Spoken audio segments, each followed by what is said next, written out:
Hey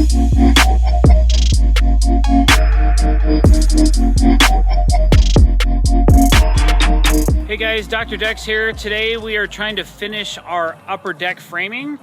To do that, I had to create a jig that I had to replicate the outside curve of that lower deck, because our upper deck replicates that curve to a certain point, and then it does a reverse curve where there's going to be an inset set of benches and a fire pit and some really cool features in the middle of the deck.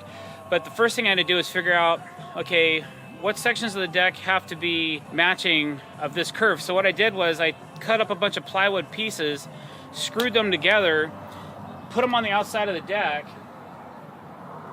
and then created a mimic the curve, and then I measured back in several points to kind of get an average of equidistance from the outside of the deck to this curve. All right, now that that's done, we can kind of justify our ends of our deck, and now I can start creating the shape I want for the inside of this deck. This has been a really complicated section of this build. Once this is done, it'll be a lot easier to do everything else. This is probably the most complicated part. I'm sure it'll take us all day just to get this shape. If I'm lucky, I may not even get to that point today, but we're getting started on it. So it's gonna be really concentrated effort in one spot. Might not be a whole bunch of moving around, just really focusing on this area right here.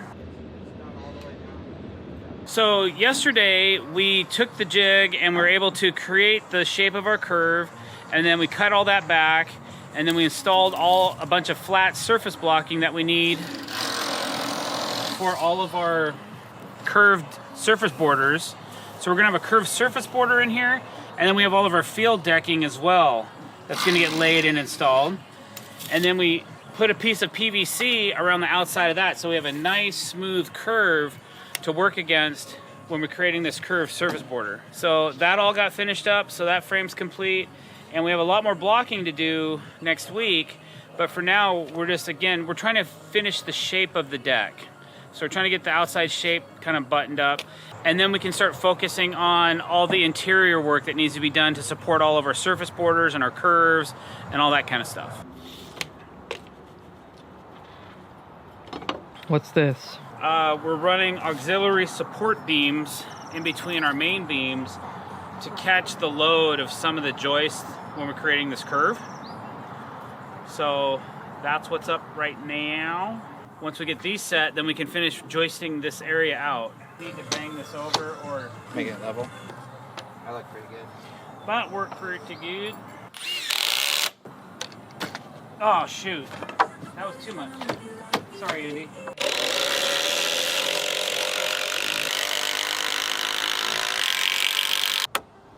Ha! You got it? Yep. Andy, reset the clamp. Yes, sir. Okay, so crank up on that. Yeah, oh, that's too much. Easy. Whoa, right there. Hang tight. Good job.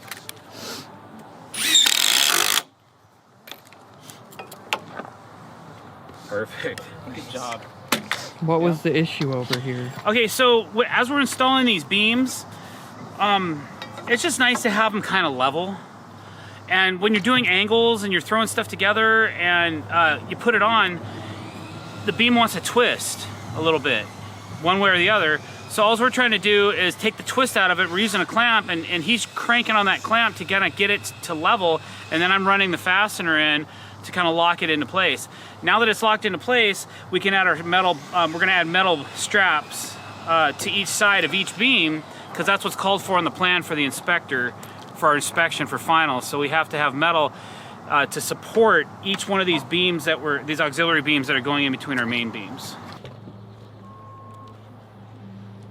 Let me get one started, okay? Yep. I probably should have double checked. Measured twice, cut once. Words to live by. Huh, my mantra.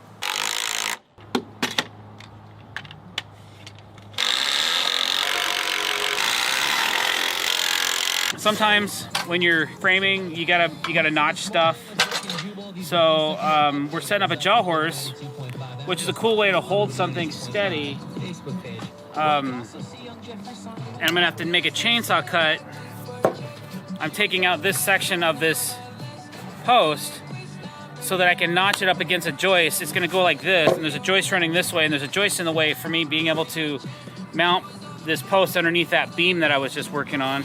So we'll notch this piece out, and I could start by ripping it on the table saw, but I'm just gonna cut it with a chainsaw instead. So, because I would end up having to do that anyways.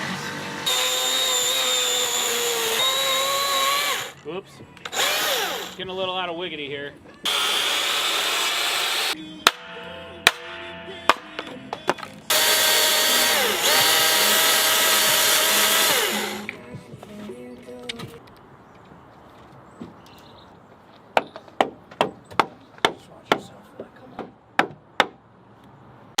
What's poppin'? Just putting in a support post for this beam, and then just getting in the support post, and Phil's finishing up G-tape, and then we can start finishing up the joists for this area.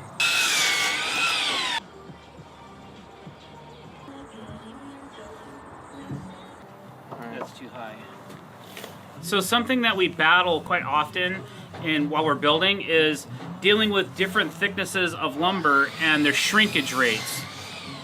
So a 2x8 is going to shrink at a different rate than a 4x8 will. And what we've found out, going back on some of our previous work, is if we don't hold the joists up a little bit higher than the beam, that they'll shrink too much, and then the joist will fall below the level of the beam, and then the beam's going to be sitting taller than anything else. That's when you're flushing your beams and your joists together. So what we do to combat that is we actually hang our joists a little bit higher than the beam.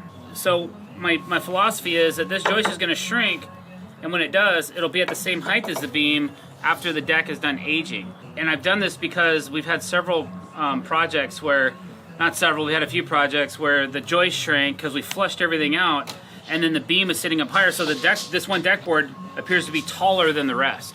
So we're trying to avoid that by doing a little bit of ESP to the wood, you know, put my little voodoo hex on there. And so far on the projects that we've done that, I've gone back a year later, and it sits a lot better than it would if we didn't do that.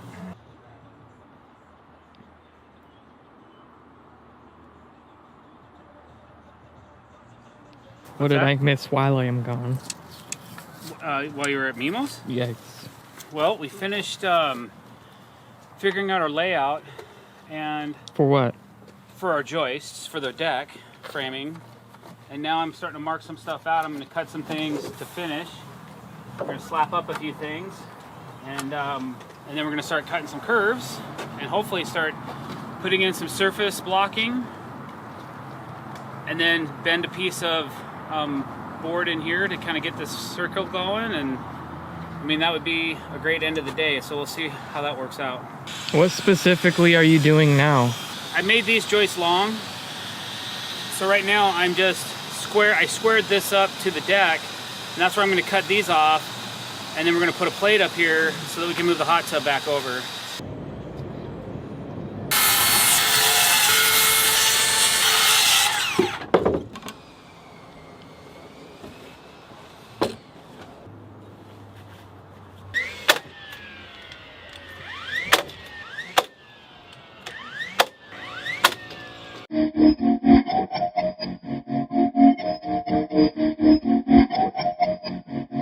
We're starting to create the flat blocking to create our curves, and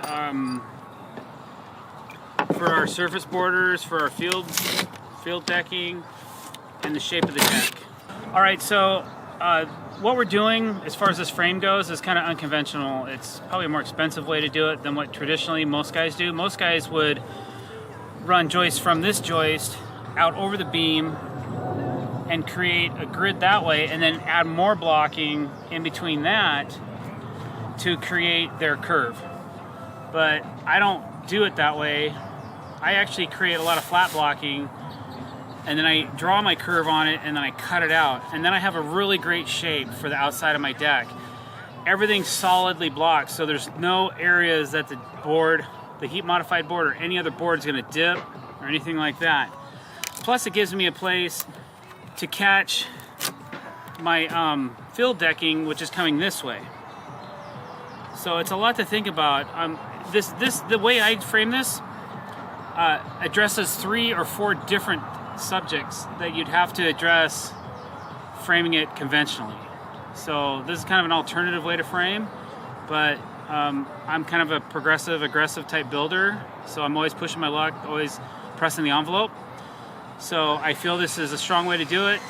We will have to add some support to the outside of this deck because it's going to have some flex, but we're going to kind of get things put together a little bit more before I add my downward support.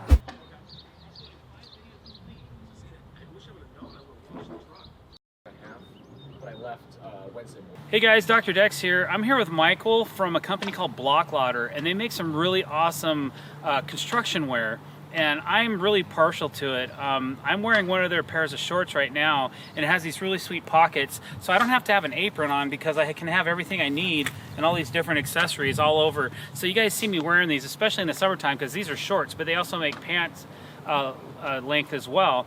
But Mike, thanks for stopping by today. Worries. Tell me a little bit about you and your company. Well, Blaklader, we've been around since 1959. We're a Swedish company, and we really focus on quality and functionality. That's really where we want to attack. You know, workwear is great. You want it to hold up, but you also want it to help you, do your job on a daily basis. Something as simple as having those utility pockets that are built in. Or extra billowing on pockets, so when you do put stuff in them, it doesn't dig into you and it's comfortable. Functionality on the job site is what's going to help you get your work done, and why not look good doing it? They also carry a full line of high-vis stuff. They have some really cool rain gear. I wore one of their jackets all winter long. I'm like, there's no way I'm going to stay dry in this thing. I couldn't believe it, man. That jacket kept me dry all winter. I was so stoked. And it wasn't like a light shell. It was kind of a medium shell, so it kept me kind of warm on those colder days. But those really super rainy Washington days that we had in like December and January was a great jacket. So I fully endorse this product. I really like it. I'm looking forward to trying out some of their new product. They have this new line called Ripstop. Yeah, the Ripstop's been a big focus for us. It's a nice all-season pant. We do it in pants, shorts, with and without the utility pockets. It's kind of an alternative to that heavier canvas fabric or denim fabric. It's a lot more comfortable to wear, and of course it's got the Blaklader functionality to it to help you day to day. In the States, what's your most popular products that you sell? I would say they're all pretty popular for the most part. It really depends on each trade. We do a lot of things, from utility vests that you're able to put your tools, screws, nuts, fasteners, things like that into, as well as your pencils, your carpenter pencils, angles, stuff like that. So here in the States, we do really well with, like you said, our rain gear. Our pants are a huge success, and even our shell jackets and knitted jackets, like what I'm wearing here, they're an excellent middle layer for when the days do get cold, and then when it's like this outside, it's that 40-50 degree, and it's a nice little alternative. Yeah, and you look stylish in it too. Hey, I'll take it all day long. Right on. Well, hey, when you get a minute, maybe check them out. www.blaklader.com right here.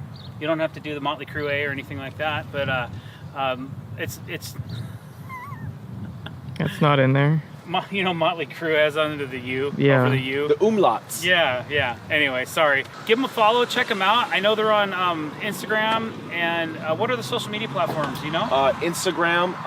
We are on LinkedIn as well as Facebook. Okay. And you can go to blaklader.com and find the closest supplier to your area.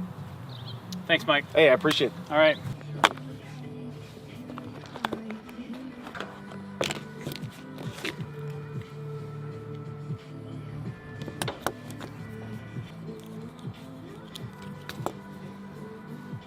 What? All right, guys, thanks for watching. I really appreciate it. If you like what you saw today, please click that subscribe button. Tell all your friends and your family and your friends' family and your family's friends all about our channel. I really appreciate it. If you want to be notified every time that we put out new content, click the bell icon as well. Thank you very much and have a great day.